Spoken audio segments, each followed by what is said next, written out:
public. C'est le rendez-vous radio qui aide à mieux comprendre les enjeux d'intérêt public. À Contrecœur, il y a un projet de 2,3 milliards de dollars qui est en marche. C'est l'expansion du port de Montréal à Contrecœur. On dit que c'est le plus grand projet d'expansion portuaire de l'histoire du Canada et ça divise profondément entre ceux qui y voient une nécessité économique et ceux qui sonnent l'alarme sur les risques environnementaux, sanitaires, sociaux. On a Hélène Reeves, porte-parole de Vigie citoyenne Port de Contrecœur, qui nous rejoint au téléphone ce midi pour nous parler de l'impact de ce projet-là. Madame Reeves, bonjour. Bonjour. L'organisme que vous représentez, Vigie citoyenne Port de Contrecœur, ce sont des citoyens qui se sont mobilisés bénévolement pour protéger le fleuve, protéger la population des impacts d'un développement portuaire mal organisé. C'est quoi l'élément déclencheur qui vous a amené à dire, là, ça suffit, il faut faire quelque chose? C'est parce que c'est un projet qui tient pas du tout compte des impacts environnementaux, comme par exemple de raser une forêt mature de 13 000 arbres à Contrecœur sur le bord du fleuve, d'aussi bétonner toute la rive qui est une plage naturelle magnifique. Ça ferait un parc fédéral absolument superbe, mais au lieu de ça, on fait une infrastructure portuaire à Contrecœur, alors que le port de Montréal n'est pas plein et manipule le même volume de conteneurs depuis 10 ans. Donc, il y a eu une petite hausse jusqu'en 2019, je vous dirais, mais depuis 2019, il y a une baisse de volume de conteneurs manipulés. Et on est revenu à 1,5 million de conteneurs et ça, c'est le chiffre qui était manipulé en 2014. Donc, il n'y a pas de croissance actuellement qui justifie une expansion du projet à Contrecœur. Donc ça, c'est l'aspect économique, mais une des préoccupations très concrètes que vous avez, c'est que les travaux du port vont se faire sur des terrains qui sont officiellement identifiés comme étant contaminés par la ville de Contrecœur. Il y a du cadmium, du plomb, du nickel, du zinc, des produits pétroliers. Puis selon la réglementation, avant de construire quoi que ce soit, il faudrait décontaminer. Mais il semble que le port de Montréal refuserait de respecter les permis municipaux qui sont requis. Pourquoi le port de Montréal aurait ce passe-droit-là? Puis qu'est-ce que la mairesse de Contrecœur dit de ça?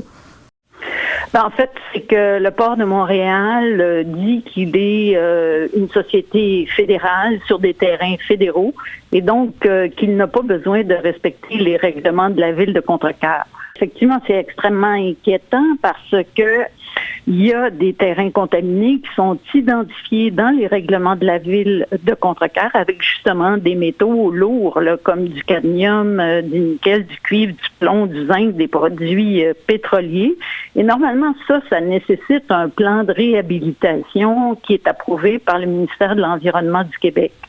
Vigie citoyenne Port de Contrecœur, on est allé devant le comité permanent des transports récemment à Ottawa dans le cadre d'une étude que le comité fait sur les infrastructures portuaires du Canada pour faire valoir deux choses, que économiquement, il n'y a pas de nécessité de faire cette expansion à Contrecœur et aussi tout le volet environnemental et les inquiétudes des citoyens devant le fait qu'il y a des terrains contaminés et qu'on pourrait assister au même phénomène que dans le projet Norvolt, c'est-à-dire étant donné qu'on rase toute la forêt mature de 13 000 arbres, étant donné qu'ensuite on met de la machinerie sur ce terrain-là, qu'on projette même d'arroser le terrain de construction en pompant de l'eau directement du fleuve, jusqu'à 1400 mètres cubes là, d'eau par jour. Ça, c'est l'équivalent d'une demi-piscine olympique par jour pour arroser les terrains. Tout ça, ça risque de ruisseler dans le fleuve et d'entraîner les métaux dans le fleuve aussi. Puis il y a une station d'eau potable qui est celle de Contrecœur qui est située à 5 km en aval. Donc, c'est une situation très sérieuse.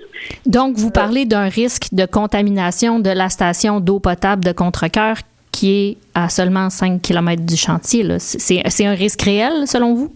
Oui, c'est un risque très réel, là. Nous, on a consulté des scientifiques, des écotoxicologues. Je vous dirais que pas plus tard que la semaine dernière, on était en rencontre avec la secrétaire d'État à la nature du gouvernement fédéral, Mme Nathalie Provost, qui est une ancienne directrice du ministère de l'Environnement et qui, devant ces faits-là, nous a dit oui, c'est très sérieux et il faut qu'il se fasse quelque chose. Il faut que le port respecte les règlements de la ville de Contrecœur. Et on a obtenu, de la part du Comité permanent des transports, une motion unanime qui demande justement au port de Montréal de soumettre au comité son plan d'assainissement des terrains contaminés à Contrecœur et qui lui demande aussi de se conformer aux règlements municipaux puis aux lois environnementales du Québec. Donc, s'il y a 10 députés fédéraux, tous partis confondus, qui pensent que ça devrait être fait, on ne voit pas pourquoi le port de Montréal refuse toujours de le faire. Le premier ministre Mark Carney a annoncé qu'il avait simplifié les processus d'approbation. Est-ce que ce serait de ça dont on parle? On n'a pas besoin de se conformer? C'est-à-dire qu'à date, il n'y a pas l'utilisation de ces 5 dans ce projet-là. Ce qu'ils ont simplifié peut-être, c'est que là, justement, il y a un financement énorme public pour ce projet-là. M. Carney vient d'annoncer aujourd'hui un financement d'environ 1,16 milliard de dollars par l'intermédiaire de la Banque de l'infrastructure du Canada. Mais ça, c'est de l'argent public. Et ça s'ajoute aux 130 millions du gouvernement du Québec et aux 150 millions de Transport Canada. Mais alors, est-ce qu'il y a seulement le gouvernement fédéral qui croit à ce projet-là? Il n'y a pas d'investisseurs privés là, qui pensent que c'est une bonne idée, ça, de faire une expansion à Contrecœur? Et pourquoi nous, on financerait avec notre argent public un projet qui risque d'être un éléphant blanc et qui n'est pas nécessaire? Oui, vous l'avez dit, il y a des experts indépendants qui affirment que le projet risque d'être sous-utilisé, là. Mais pourquoi, en fait? Éric Pinault, qui est professeur à l'Institut des sciences de l'environnement de l'UQAM, et Henri Chevalier, qui, lui, est doctorant à l'Université de Waterloo.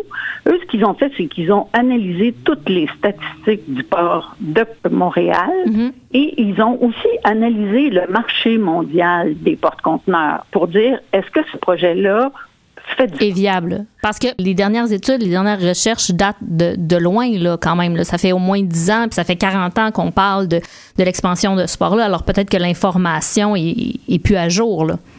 C'est ce qu'ils ont dit. Ils ont dit, par exemple, l'étude de Lavalin qui date de 2017 et sur laquelle se repose le port de Montréal, bien, cette étude-là, elle prévoyait une croissance linéaire, c'est-à-dire une croissance stable là, qui va toujours en augmentant sur le volume de conteneurs qui seraient manipulés à Montréal. Et selon l'étude de Lavalin, là, on serait rendu à plus que 2 millions là, en 2026 à Montréal. Mais c'est pas du tout le cas. On est à 1,5 million comme en 2014. Donc, c'est plein de chiffres comme ça.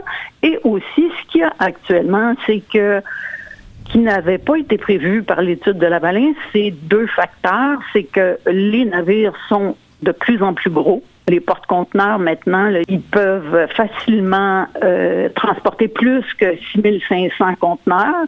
Et 6500, c'est le maximum qui peut rentrer dans le fleuve Saint-Laurent et jusqu'à Montréal parce que le fleuve, il est peu profond. Oui. Il fait environ 11 mètres de profondeur. Donc, les très gros porte-conteneurs, ils se rendent pas. Peuvent pas venir à Montréal ni à Contrecœur. Donc ça, c'est une limitation physique. Et en plus de ça, il y a des conditions hydrologiques, c'est-à-dire qu'on l'a vu là, l'été dernier, l'eau était extrêmement basse, il y avait quasiment 2 mètres de moins d'eau de profondeur. Donc l'an passé, il y a plein d'armateurs qui ont été obligés d'annuler leur voyage à Montréal. Le port de Montréal a été obligé de payer des pénalités. Mais ça, c'est comme si tout le facteur changement hydrologique, changement climatique, on prend pas ça en compte du tout, alors qu'on devrait pour essayer de voir s'il y a de l'avenir pour ce port-là. Vous soulevez une question qui dépasse aussi les frontières de la région.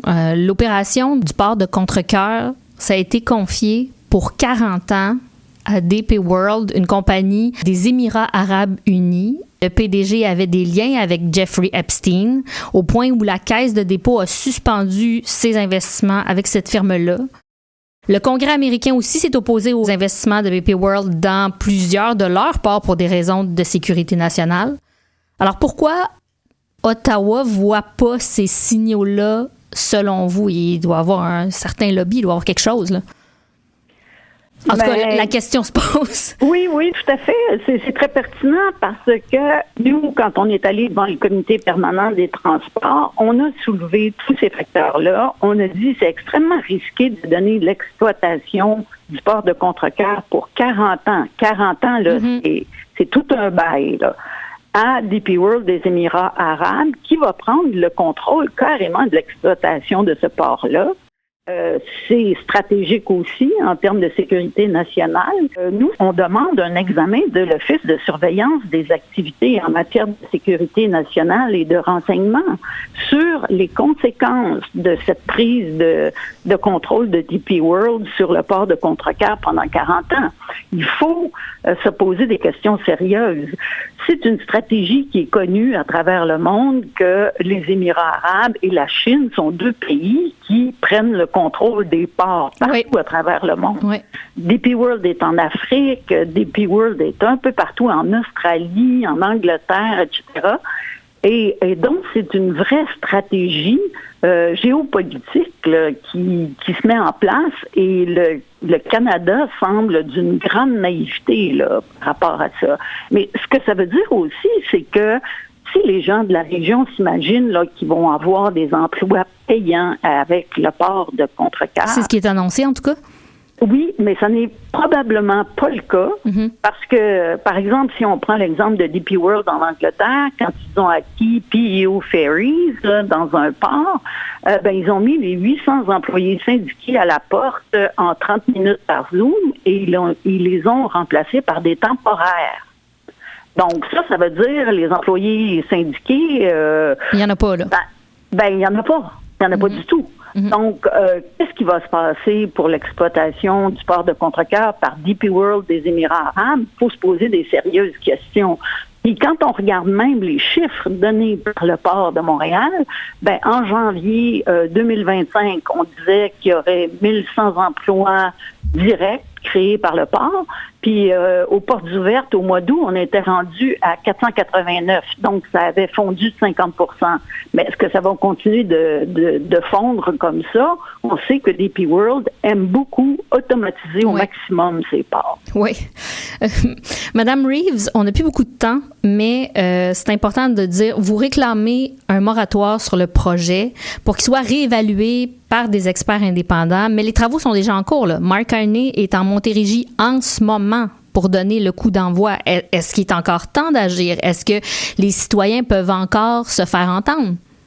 Moi, je crois que oui. Il faut que, justement, les citoyens disent c'est notre argent, là, 1,16 milliard de dollars.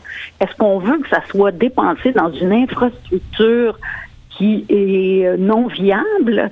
Non. Alors, donc, on doit se faire entendre, on doit se lever debout, puis on n'est pas tout seul, je veux dire. Il y a des experts comme le professeur Jacques Roy, professeur émérite à HEC Montréal, qui dit ce sont des gros montants. Avec quel revenu projeté on prévoit rembourser ces montants? On n'a pas les informations, puis c'est extrêmement préoccupant, là. Oui, certainement. Et là, si je récapitule là, rapidement, là, pour vous, pour Vigie Port de Contrecœur, c'est une menace environnementale pour les terrains contaminés, pour la station d'eau potable, pour la santé des citoyens. On n'a même pas parlé de la survie du chevalier cuivré, qui est une espèce menacée qui vit seulement dans la région. Oui. On a la viabilité économique parce que ce serait pas rentable selon plusieurs données, un risque pour la sécurité nationale parce que l'exploitation du port lui-même serait faite par les Émirats arabes unis. On n'a même pas parlé non plus de la PDG du port de Montréal, Julie Gascon, qui a été congédiée de façon abrupte la semaine dernière sans aucune explication, sans transition. Elle aurait subi des pressions du conseil d'administration. Bref, il y a des questions à poser. On veut aller de l'avant malgré tout ça. Il faut continuer de suivre ça. Madame Hélène Reeves, porte-parole de Vigie citoyenne Port de Contrecœur, merci beaucoup. On va se reparler certainement. Merci. Merci de votre accueil. Merci.